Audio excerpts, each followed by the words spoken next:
Before we had a nation, we had an army. An army of ordinary people. Farmers, merchants, carpenters, blacksmiths.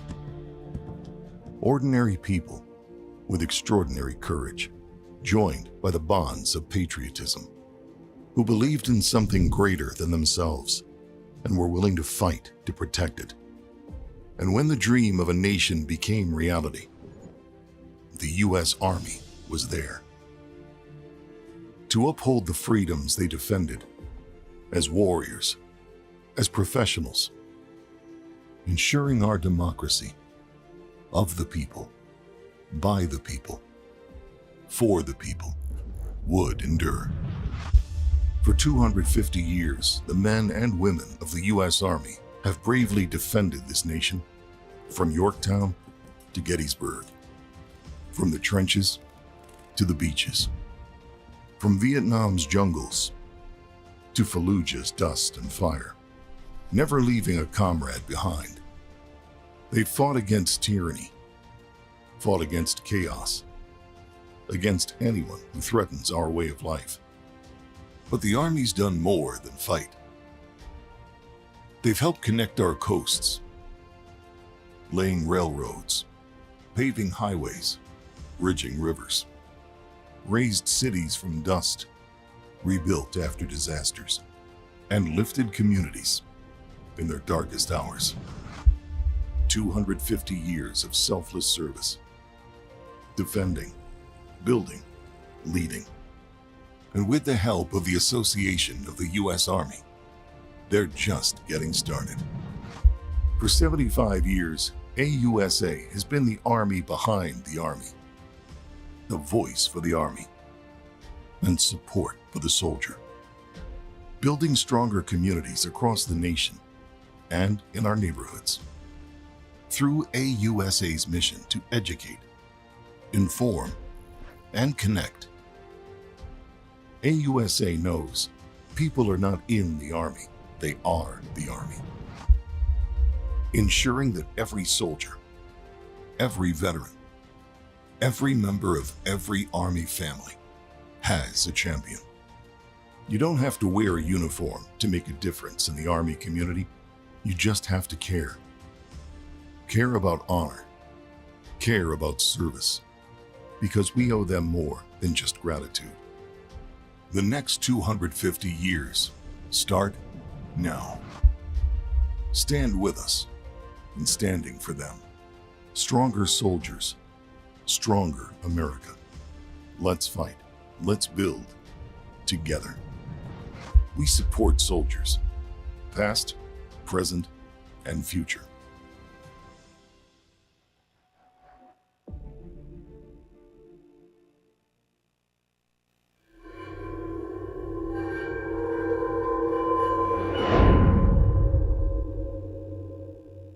The Association of the United States Army is pleased to welcome you to AUSA's new report webinar series. This webinar series features presentations by senior Army leaders responsible for key programs and initiatives. It also features contemporary military authors who weave together the past, present, and future story of the United States Army. Kicking off today's webinar is AUSA's President and CEO, General Retired Bob Brown. Good afternoon, and welcome to the Association of the United States Army's Noon Report. Thank you for joining us for today's webinar. We appreciate your support as partners in the defense of our nation. Today's webinar is brought to you by our three-star sponsor, Ethos, the first AI-powered human readiness platform for mission-critical success. Joining us today is General Jim Mingus, Vice Chief of Staff of the Army. So please take advantage of having General Mingus here to ask questions. You can use the question and answer tab on the right side of your screen to submit a question. And after the discussion, we'll take as many questions as possible. And you can find the full bio for General Mingus in the handouts tab. I'm going to give you the short bio. General Jim Mingus is Vice Chief of Staff of the United States Army. He was previously the Director of Operations and the Director of the Joint Staff at the Pentagon and Commanding General of the 82nd Airborne Division. He has served in various command and leadership positions, including the 75th Ranger Regiment, Joint Special Operations Command, and multiple deployments with airborne and special operations units. He also served as assistant professor of military science at the University of Tennessee, Knoxville, and he enlisted in the Iowa Army National Guard in 1981 and was commissioned through ROTC from Winona State University in 1985. He's also a graduate of the U.S. Army Command and General Staff College and the U.S. Army War College. Jim, thanks for joining us today. We really appreciate it. And I think that's just so incredible, from private to four-star general. Pretty awesome. And so we're really proud to have you here. We know you're a champion for health and holistic fitness and for soldiers. Could you give us, you've spoken a lot about H2F and the program. I've heard you many times just really effectively explaining the program. Could you give us an update kind of on where we're at with H2F at the current time? Well, thanks, Bob, and thanks for doing this. Sure.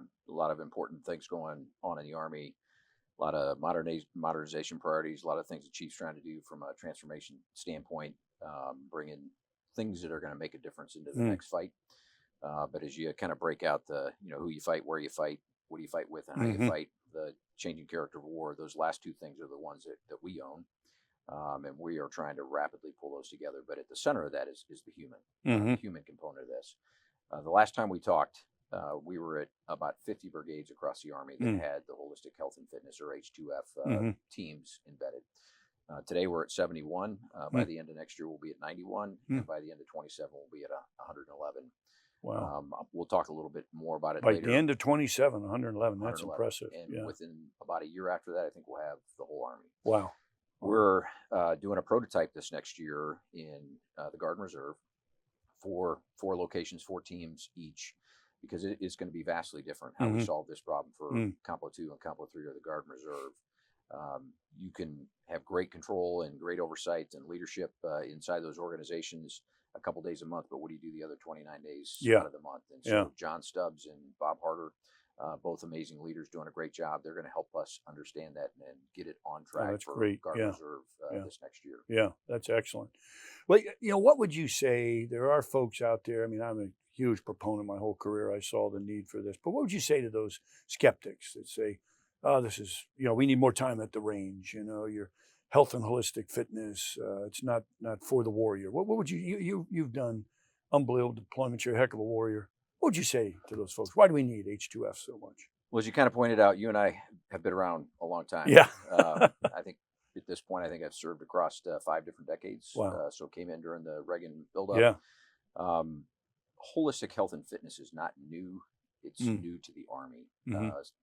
The special operations units that I have served in, we began doing these kinds of things. They were the leaders in this, Correct. really. Yeah. I was there when we began to start the Ranger Athlete Warrior Program, or RAW. Took that to my brigade at Carson, took it to the 82nd. And then the Army is now kind of adopting a lot of those same principles. But for the vast majority of the time you and I were in the Army, because of what we tested and how we rewarded push-ups, sit-ups, 2-mile run, it created an Army that was very fit from a muscular and cardiovascular endurance perspective. But it completely did not get after muscular strength, agility, power, speed, all the things it's going to take our soldiers to win in the next fight. One of the kind of backdrop vignettes that I provide is, if you took the old Army program versus holistic health and fitness, 2 platoons, put them at the bottom of Pikes Peak, and you said, okay, we're going to race to the top. Those 2 organizations race to the top. They would probably get there at about the same time. But the folks that have fully embraced H2F would be able to take the other person and rip their arms off and then beat them with it. Because that's strength. You have to be able to get to the fight, win the fight, and get home from the fight. That's a great example there. And having climbed Pikes Peak with my company years ago, you're right. They were exhausted at the top the old way, and I love that. That's great. And so we're really getting after. And I would also say, I think your experience and my experience in combat, you see that. You really see that the old way wasn't enough. It just wasn't. You're doing some demanding tasks that require what H2F gets our soldiers. So that's fantastic. A little, another kind of micro example of the why. Yeah. When in 2005, I took command of 4th Ranger Training Battalion, the first phase of Ranger School, which has all the combatives in it. Right. And at that point, we had 1,400 documented cases, roughly. Don't hold me to that number, but about 1,400 documented cases where our soldiers had to enter into a hand-to-hand kind of environment with the adversary. Yeah. And you would be surprised at the number of times that the adversary was able to obtain either the soldier's sidearm, a knife, gain dominance, and actually injure the soldier. Wow. Yeah. And so even before H2F and RAW was just becoming a thing, we introduced the notion of tasers in the hand-to-hand bit. Yeah. Because it would demonstrate that there's a punishment. Yeah. If you can't that's dominate fantastic. Yeah, great idea. Yeah, and that gets added to, you got to get the whole picture, and you've got to be, boy, that's key. I didn't realize that. That's great. Thanks for that update. How about I remember you talked last year's annual meeting about the high performance teams, the H2F high performance teams. You have an update on that, where that's at, or is that, or as far as the number, you talk kind of the numbers, but the composition and what we're doing with those, I think, was changing quite rapidly. Well, we've settled for a normal brigade. The whole team, the H2F team, is about 22 person. Okay. There's the leadership, there's the oversight, there's the physical trainers, but at the heart of that 22 person team is a combination of athletic trainers and strength and conditioning coaches. They're the ones that work with the chain of command to be able to assess, program, and execute functional fitness. But it's bigger than just them executing, because it's a commander's program. And I'll say this over and over again, is commanders need to still know that this is theirs. Those H2F teams work for them. Right. They are there to provide subject matter experts on how to do the assessment and programmatics. And it's one thing if you've got a rudimentary understanding of how to program and how to do periodization and microcycles and macrocycles and those kinds of things. But when you start to deal with the complexities of what a soldier needs to be able to do, it gets hard real fast. And we ought to treat our soldiers like professional athletes. And having that expertise, just like a Division I school has for theirs, augments the chain of command and helps them do that. That's fantastic. So I can see the commander having a challenge coming up, a deployment rotation, and they know specific things about it. And they could work with that team to make sure the soldiers are physically ready and then mentally ready as well. That's to include while they're deployed. Stick with them while they're. That's fantastic. Yeah, because it's different when they're not with you, and you're kind of borrowing. You're not going to get the same expert advice, and the soldiers to be the ones who suffer. So that's terrific. And the other two key folks that are part of these teams are what we call the H2F advisors and the H2F integrators. Yeah, I was going to ask you about those, the advisors. Dave Francis and CMT have now got the program of instruction up and running, and they're starting to run people through. And the advisor is just that. It's NCOs that have gone through that learned the fundamentals on how to assess, program, and execute nutrition, sleep, and how all those things interact. And provided, is that down at Fort Jackson? They're doing that. Is. Yeah. And one at brigade and one at each battalion to help that commander understand how this all comes together. And then the integrator takes what the athletic trainers and strength and conditioning coaches are going to do and looks at a training schedule and how does it make sense for that particular unit? Because if you go from unit to unit, brigade to brigade, none of them are in the same place from a life cycle standpoint. Exactly. And are they the ones that get this SQI, skill qualification identifier, that go to the course? I see. And they get it. They keep it the rest of their career. Right. Oh, that's awesome. Yeah, terrific. How about as you mentioned, a lot more difficult for guard, certainly, and reserves, spread out and so forth. And I think you guys have tackled that as well. This the fast forward area, H2F area support teams, I think is the. Can you explain that a little bit? What does that do? Some of that will apply to the Guard and Reserve once we get through their pilots. But what we came to a recognition is this 22-person team that I described. That was for a maneuver brigade, a combat aviation brigade, a DIVARTY, a sustainment brigade, an organization that has a large population, and we define that as greater than 1,000. But then we've got a lot of brigades out there that are much smaller Mm-hmm. than that. We've got independent locations, so White Mm-hmm. Sands, Mm-hmm. Yuma. Mm-hmm. We want them to be able to be fit too. Right. And Right. so we've come up with the notion of an area support team where an organization is smaller than needs a full team, Oh, I see. Yeah. working for the garrison commander to support the independent, Oh, that's smaller great. brigades. And they could also help. Some of those brigades will send small elements out, like an MI brigade, to various places. So instead of being forgotten about, they could be lumped into that area of support. Correct. That's fantastic. Yeah. And it all feeds back into, at End State, there's going to be a data management platform that tracks all this stuff.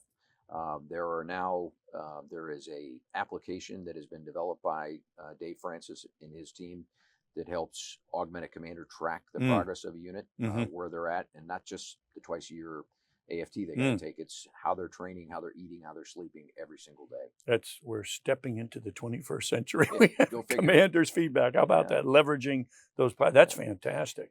And did they use an existing one? Do you know? Did they develop it from scratch, or was it a combination? It was a commercial off the shelf that Yeah. we worked with a vendor Yeah. that gave us the 80-90% that's there. That's great. And then the other thing that's being introduced is, and I wear them, I believe in them, is Yeah. wearables. Yeah. This is still a thing in progress. Right.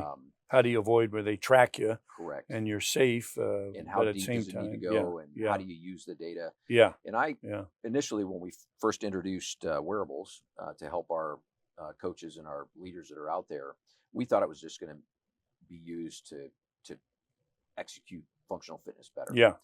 But we've given this to a couple of units, and we have one battalion in the 82nd that's taken it and figure out how to operationalize it. They're making operational decisions based on, okay, this unit only got X number of hours of sleep over the last 5 days. Yeah. Yeah. If I go 5 miles instead of 12 miles, Right. we may not have a complete cliff on the back end Yeah. of this. And so it's Yeah. helping commanders in the field make operational decisions as well. Boy, we all know how important that is. And, it used to be gut it out, but boy, you make some pretty dumb decisions when you lack sleep. And so that's great. They're able to track it, leverage it. That's fantastic. How about, there was one negative I saw, not to get into negative things, but I did see a group came up, was pretty upset about the athletic trainers not being part of it. Can you comment? What happened there? What's the situation there? Well, as we began to grow beyond the original 28 pilot organizations, and I'm not sure how, it shouldn't have been a surprise, but when we started to migrate a lot of health activities from the services to DHA, one of the things that moved over was the ability to provide oversight, credentialing, and licensing for our medical professionals. Athletic trainers are in that bucket of medical professionals. Right, right. So what we have done in the meantime is the athletic trainers that we have in place right now, they will stay. Okay. And we're doing a compare and contrast of. Because there was talk of them going away, so they're staying. Correct. Okay. They are staying. Okay. And that has been my vow to the field. In the meantime, Secretary Hegseth has recently signed a document that he made the decision that holistic health and fitness is a specific and unique activity to the Army, which now our Surgeon General, Mary Izagiri, she can now take that credentialing, licensing, and oversight responsibility back within the Surgeon General's office so that we can keep our athletic. Oh, that's great. Yeah, so it's not external and DH, it's the Army. That's great. Correct. Yeah, I see. Okay, so that explains that. Yeah, thanks. That's the only, if you will, negative thing I'd heard. I got lots of cards and letters. Oh, I'm sure. Yeah, from athletic trainers, probably ones that helped you before, saying, "Hey, what the heck? What are you doing? I taped you up years ago, and this is what you do to me." But anyway, how about one of the challenges I've seen in this area? Sometimes it's hard to prove the results. It just is. But it sounds like we're leveraging some systems and ways to really get at the return on investment, and that's great, because if you don't have that, it tends to be cut at some point. So could you go over some of the ROI you're seeing so far? Well, first thing I'd say, it's paying for itself. Yeah, really. And the metrics are actually getting more compelling and more powerful than what probably the last time you and I talked about this. Yeah. One of my talking points used to be it costs about $3 million to stand up a brigade, about $2.5 million a year to sustain. This is a normal 22-person team. Right. But the return back is about $3 million a year. Wow. So over time, you can see that it's paying for itself. But when you put it in the aggregate, not just on the medical side, but everything involved, for every dollar we invest, we think we're getting $8 back. Holy smokes! So, wow. And The only thing I'm so going to how read today. can you how? Yeah. Yeah, I can't. I want to picture it, but if you get examples, it'd be great. So here are the key metrics beyond just the dollars. 30% lower MSKIs or musculoskeletal injuries. We've cut 30% lower. That's significant. When you look at the 30%. number of profiles in the past, that's fantastic. We've medical boards cut in half. Wow. 140% reduction in injury referrals. 140%. 140%. Wow. 22% higher pass rate for the Army physical fitness test in the old ACFT. Wow, that's great. Here's one that most people would not have seen coming. Yeah. But 26% increase in our experts that qualify marksmanship or for marksmanship that qualify. 26%. 26. Yeah.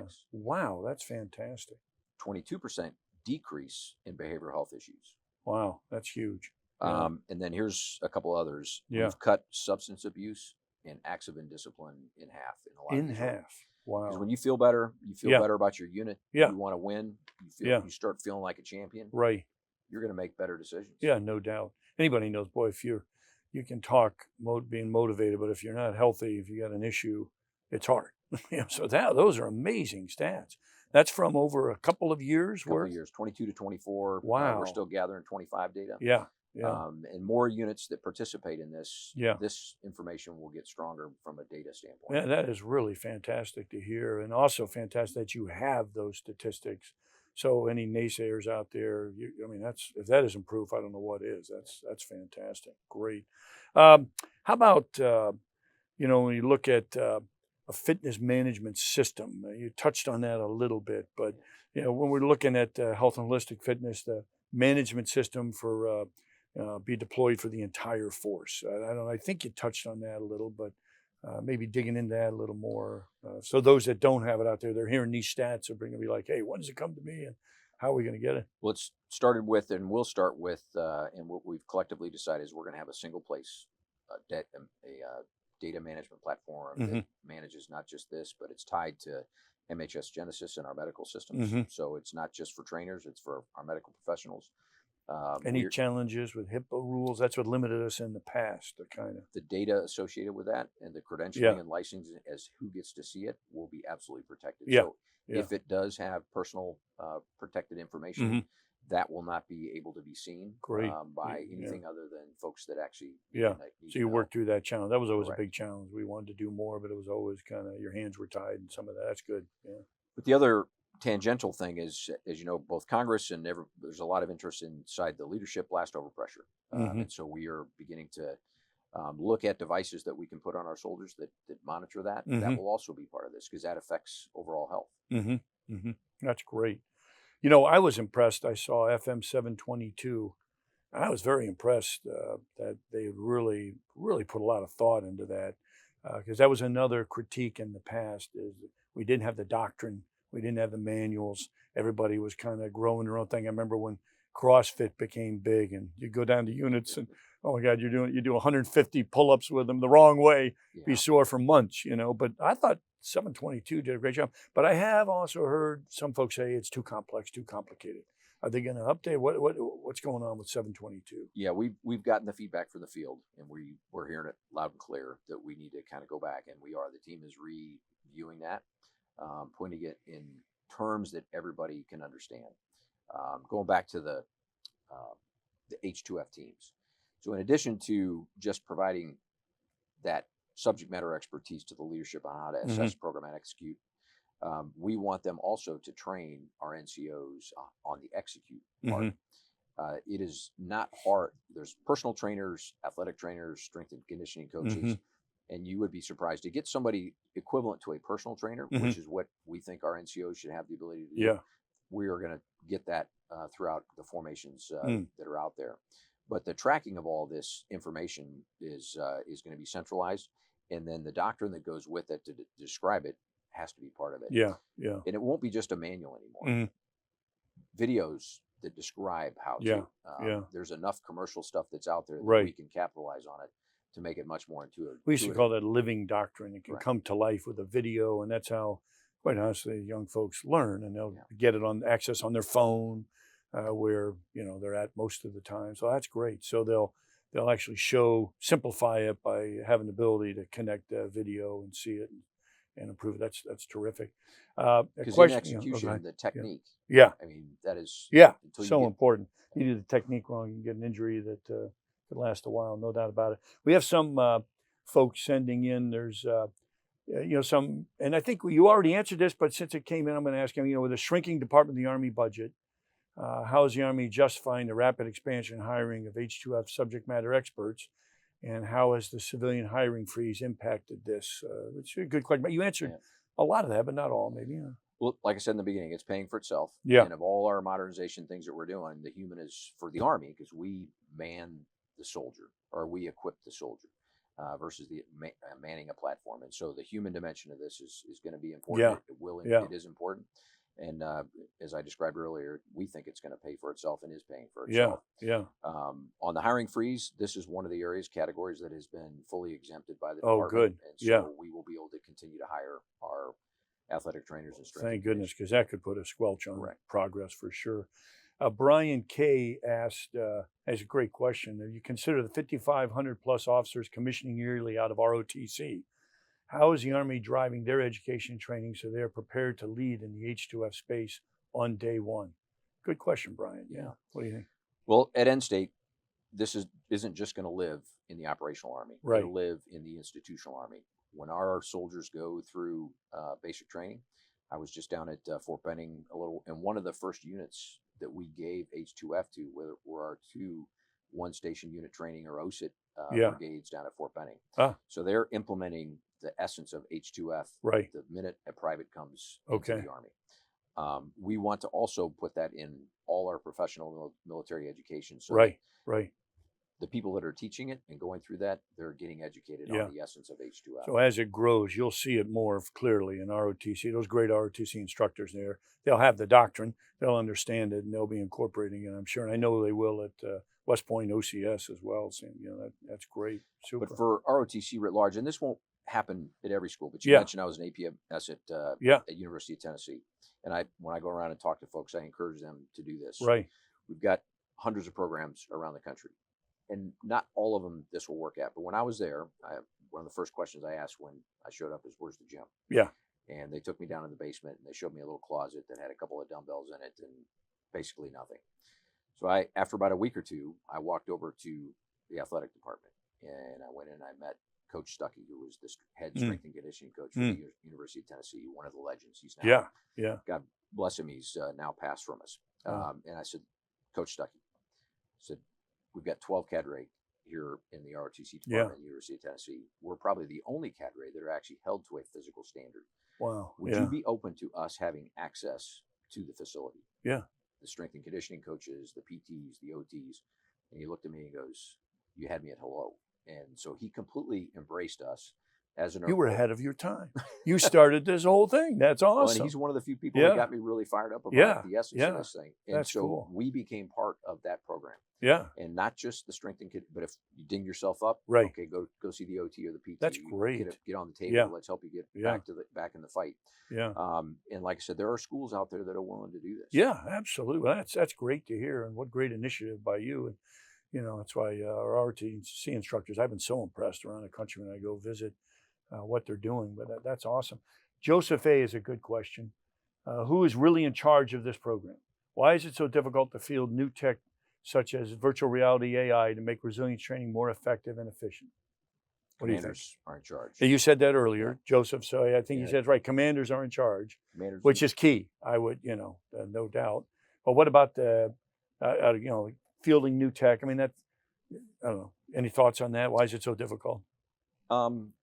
It's not necessarily a technology problem. Yeah. And I don't know if he can do a follow-up on that. What specific part of the tech? Joseph, you can say like what part of he sort of said virtual AI that could help resilience training. I think we'd be open to that. Yeah. That's probably a good thought. It might be just getting the word out there and so forth. Yeah. But good question, Joseph. We'll look, if you want to follow up, we can look into that further. Yeah. Billy up there, Billy P.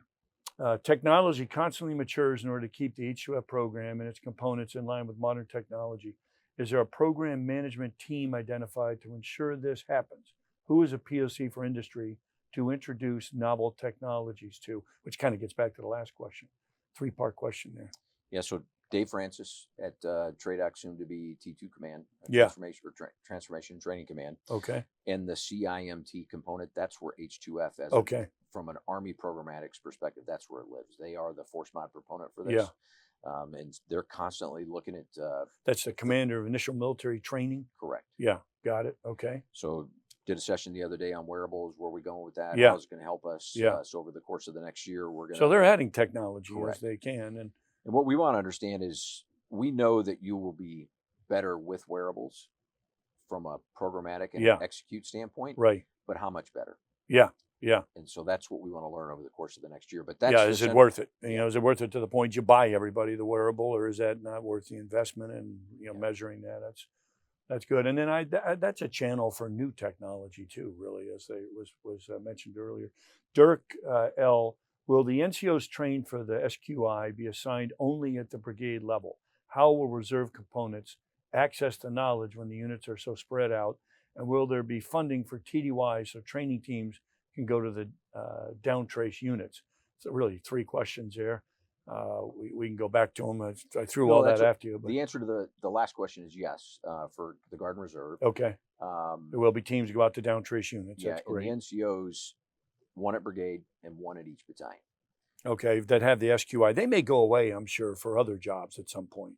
But if they have the SQI, they go to brigade or below. Correct. When they're with units. I mean, if they're doing drill, you know. And they will, just like Master Gunners. Yeah. I mean, they PCS Right. to and from different Right. units, but Right. you're going to be authorized to have an integrator both at the brigade and 1 at each battalion. Okay, that makes sense. All right.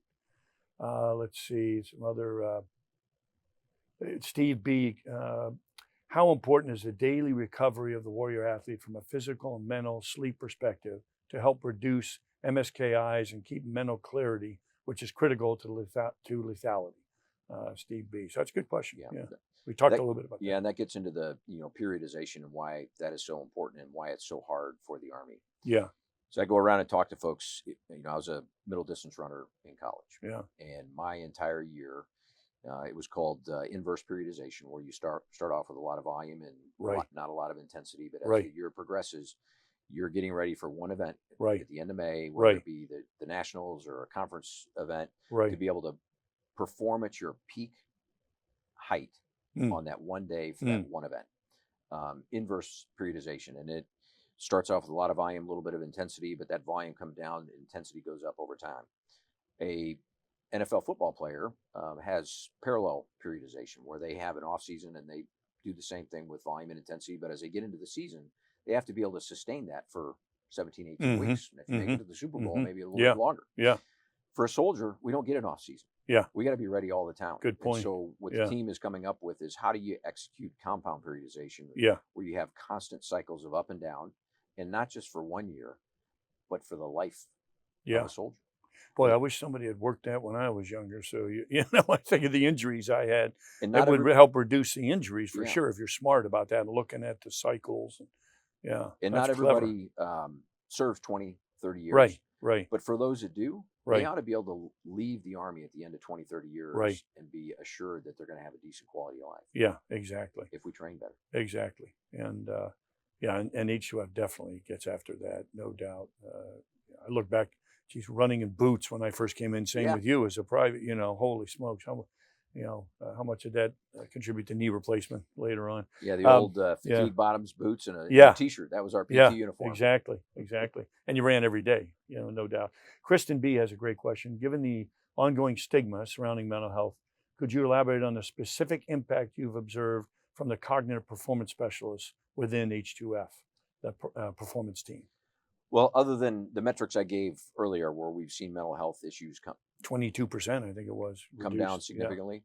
But I have been in long enough to see where we were all in on mental health. Yeah. We were one of the first brigades at Fort Carson to get what they called embedded behavioral health teams, but we didn't have the physical part. Yeah.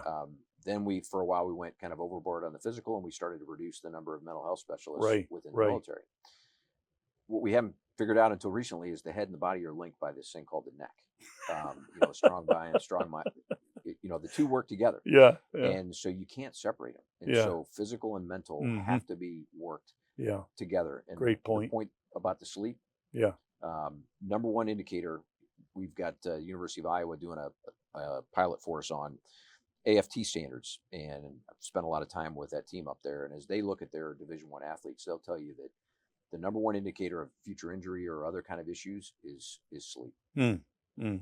Interesting. Yeah, and it's certainly, thank goodness we're finally getting after that. Another question from Hunter R. How are H2F teams being utilized in CTC rotations or downrange? And that may be a commander specific one, but that's a good question. And that goes back to the integrator. Yeah. There are, when you're in a high end either training environment or combat, there may be times where you can't. But the old saying of combat is long periods of boredom with short periods of incredible intensity. Yeah.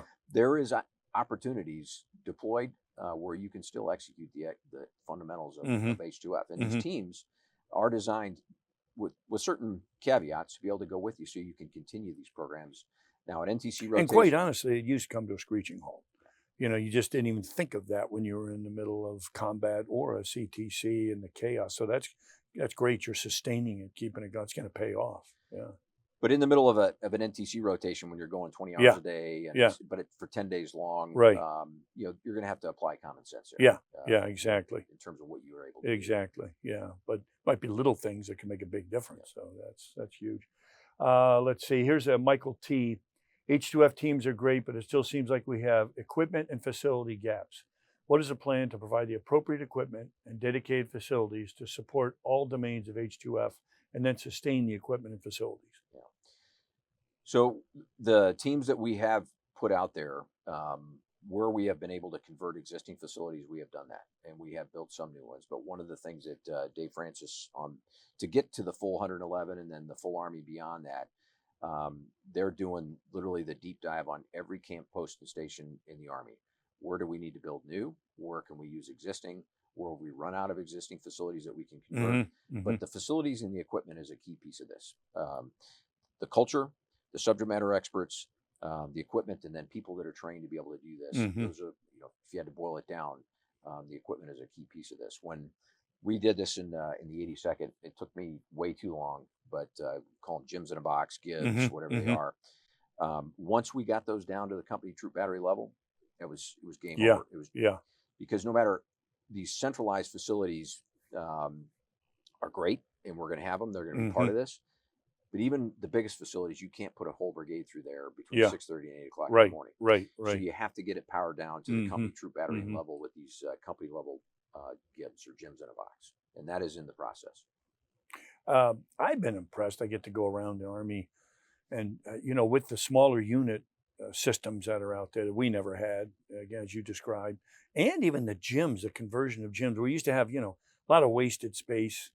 I can remember, just like JBLM, there was a huge indoor tennis courts. Great, but not necessarily going to help with the soldier fitness. And they've converted a lot of those I've seen as I go around. It's pretty impressive how many have been converted to be perfect for H2F.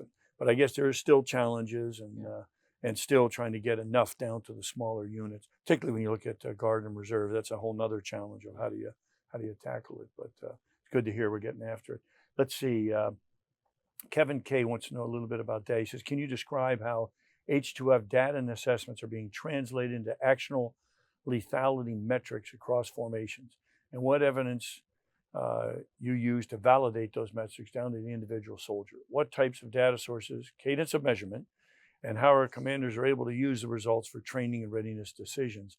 And it's getting into kind of in depth. You covered it a little bit earlier, but what do you think for Kevin K. there? Can you hit the key ones for him? Well, firepower, protection, mobility, and leadership. Pretty good ones. Go back to protection, speed is secure. If our soldiers are better, stronger, faster, they move more lethally. They're more effective when they get to the target in terms of their marksmanship and everything else. All those things translate into you're going to be much more effective when you hit the target. And oh, by the way, after it's all said and done, you got to be able to get home. You have to have the endurance to do that. So we are gathering those metrics. I gave the marksmanship one. We can probably, at a later date, provide other metrics that show, but we want to gather that information to make sure that what this is eventually resulting in is better actions on. And really, that does get after that question, and your earlier ones were so impressive, the stats and stuff. So it's a constant adjustment, really, to make sure you're getting measuring the right ROI, and it sounds like you are, and it's like you said, paying for itself essentially, which is amazing. And it does. One of the things when we go down and around, Dave and I go around and describe it. It should start with the mission profile, and I think that's kind of where he's. Yeah, I think that's where he's going. Yeah. For a soldier, whether you're infantry, armor, you're a truck driver, a mission profile, you have to start with that. And what does it characterize? Long periods of aerobic activity. So whether you're walking, riding in a vehicle with all your stuff on at 120-degree heat and body armor and everything else, then something happens. You get an ambush. You get hit. It's a deliberate attack. It's a whatever the actions on are. That is characterized by intense anaerobic activity. And it can last 3 minutes, it can last for hours, or it could go on for even longer than that. But during that period, you've got to be able to get your heart rate down. You got to be able to get your breath down. You have to be able to take a shot. You have to be able to make decisions. You have to be able to do things from an agility perspective inside of that very intense period of anaerobic activity. When that's all said and done, another period of long endurance or aerobic activity to be able to get back home. And so that's what, when you look at how we execute or program and execute our functional fitness, it should be tied to that mission profile. Yeah, it makes perfect sense. That's great. I think that's what he was getting at. Yeah, you hit the nail on the head. This is Peter P. I'm going to guess that's Pete Palmer, Brigadier General retired. He's been working this for like 40 years. I know, Pete. Thanks for the question. He wants to know, I'm not going to read the entire question. It's pretty lengthy, Pete. Forgive me. But he's, the only thing we know about the soldiers, whether he or she showed up for their operational readiness that day's mission, any thought of developing a human PMCS system that could capture this type of information. As with PMCS for equipment, a PMCS for the soldier would not only inform the commander, but also provide data to support human capability, technology, and systems. So I think H2F is doing that a little bit, a little PMCS. But I know Pete's been thinking about that, working on it for quite some time. Does H2F get there? I think it does. And it goes back to the periodization discussion and how you program.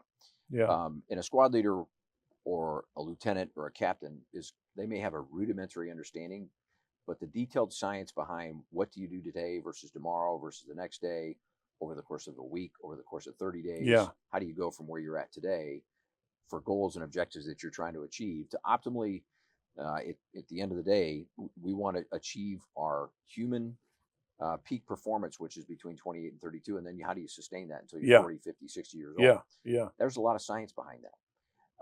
So our athletic trainers and strength and conditioning, this is where they come in helping to advise commanders on how that looks like over time. And the integrator that then takes the facts of life, which is an NTC rotation, a deployment, a field training exercise versus garrison activities. How do I take that and then integrate it from a training schedule perspective over time? Yeah. What we will learn over that's why I go back to the wearables. Yeah. Because that gives you that PMC. I get a sleep score every morning when I get up. Right. And I look at it and I go, it's going to be a rough day. Yeah, exactly. Sometimes I don't want to look at it. I only got a 59 last night. Yeah. Exactly. But is that something we want to do universally for every soldier across the army? And that gets at what Pete's talking about. And you have a lot of measurements with H2F we never had before. So it is like a PMCS and moving that so you know more. Again, leveraging technology, 21st century. It sounds like we're getting there. Spencer P. talks about wearables a little bit in his question. He says, it's great to see you continuing to champion this fight for soldiers and their performance.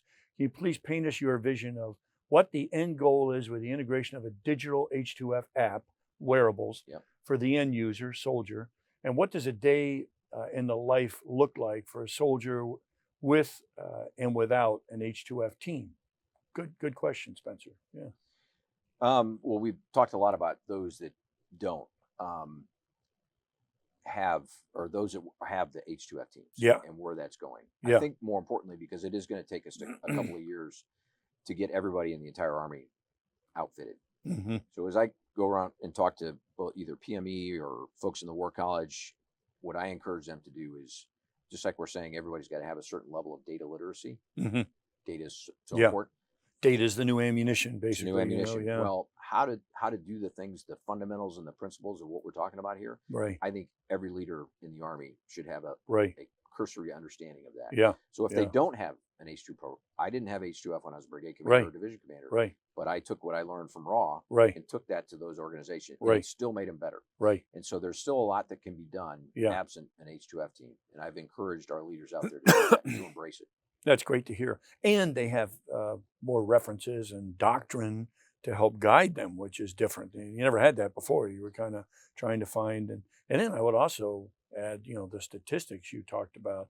That's incredibly helpful because you can always, again, when you start something new or you're doing something that, you're always going to get the naysayers. Why are we doing this? And so looking at that ROI is a pretty darn good. I wonder if they're covering it more in pre-command course and first sergeant company commander courses. They should be covered. I'm sure they are. They are. Yeah, they're probably all over it. But I'll give you an example of a bad example for an individual that probably is not educated. I won't give a name, but I was at a session 7-8 months ago where there was a lot of Army senior leaders, and it was with an organization that did not have an H2F team yet, but ACFT, the Army Combat Physical Fitness Test, now AFT was there.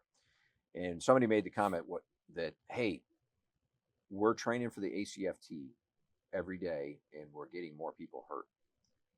And the light bulb went on in my head. Well, it's like if you did, I'll just use a simple exercise. If you and I went in and did bench chest every day for 3 weeks, within a month we'd be broken. We'd be broken. Yep. Goes back to the programmatics. It'd take me about 2 days. You might take a month, me 2 days. I mean, there's different ways to do that. Yeah. And that you could really hurt somebody if you do it so wrong. So leaders need to have an understanding how this works. Exactly. That's critical. A question from Antoine G up there. Given that about half the H2F team is manned through civilian contractors, how are we vetting who is hired to fill these roles and ensuring we are picking the right people for these roles? A good question. It is. And I'll be honest, there's some bad teams out there. Yeah. And this is going back to the commanders in charge. If you are not happy with the team that you have based on the locale that you're in and you couldn't bring in the talent, then you need to come up on the net and let us know. And different for different places. Correct. I'm sure it's tougher out at NTC to get someone than it is at Carson, for example, I was talking to John Cogbill the other day down in Anchorage. Yeah. No problem. Right. Fairbanks. Tough. Different story. Yeah. And but commanders own this. They need to come up on the net and let us know if they are unhappy with the team that they have. Right. We'll figure out a way to do something. So it goes back to it's a commander's program. Commanders solve these problems. So it's a good question, but I'm really happy to hear that you can definitely get after it, for sure. Let's see. I think we have time for maybe one more. Let's see. We have one when you're Robert talking out there. When you speak about the importance of the facilities for training and readiness, we also know how critical recovery is, and the facilities, gyms and homes around that.